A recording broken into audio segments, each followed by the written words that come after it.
YHWH attended to Sarah just as he had said, and YHWH did for Sarah what he had promised.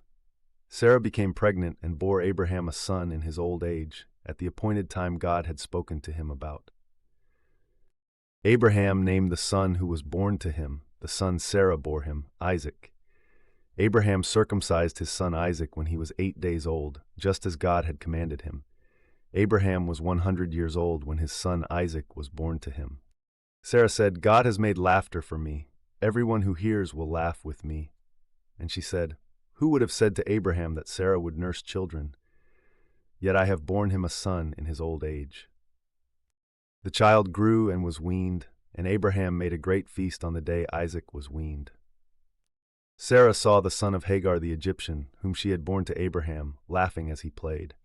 So she said to Abraham, "Drive out this slave woman and her son, because the son of this slave woman must not inherit with my son, with Isaac." The matter was very bad in Abraham's eyes because of his son. But God said to Abraham, "Do not let it be bad in your eyes because of the boy and because of your slave woman. Whatever Sarah says to you, listen to her voice, because through Isaac offspring will be named for you. But I will also make the son of the slave woman into a nation, because he is your offspring." Abraham got up early in the morning, took bread and a skin of water, and gave them to Hagar, placing them on her shoulder. Then he sent her away with the boy. She went off and wandered in the wilderness of Beersheba. When the water in the skin was gone, she left the boy under one of the bushes.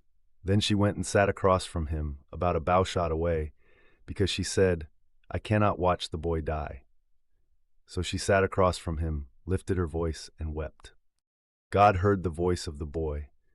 The messenger of God called to Hagar from the sky and said to her, "What is wrong, Hagar? Do not be afraid, because God has heard the voice of the boy where he is. Get up, lift up the boy, and hold him firmly by your hand, because I will make him into a great nation." Then God opened her eyes, and she saw a well of water.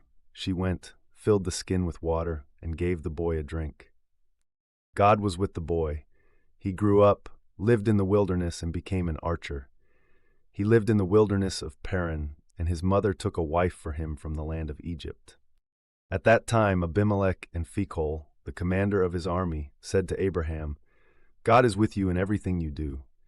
Now swear to me here by God that you will not deal falsely with me, with my offspring, or with my descendants. According to the loyalty I have shown you, deal with me and with the land where you have lived as a foreigner." Abraham said, "I swear." But Abraham confronted Abimelech about a well of water that Abimelech's servants had seized.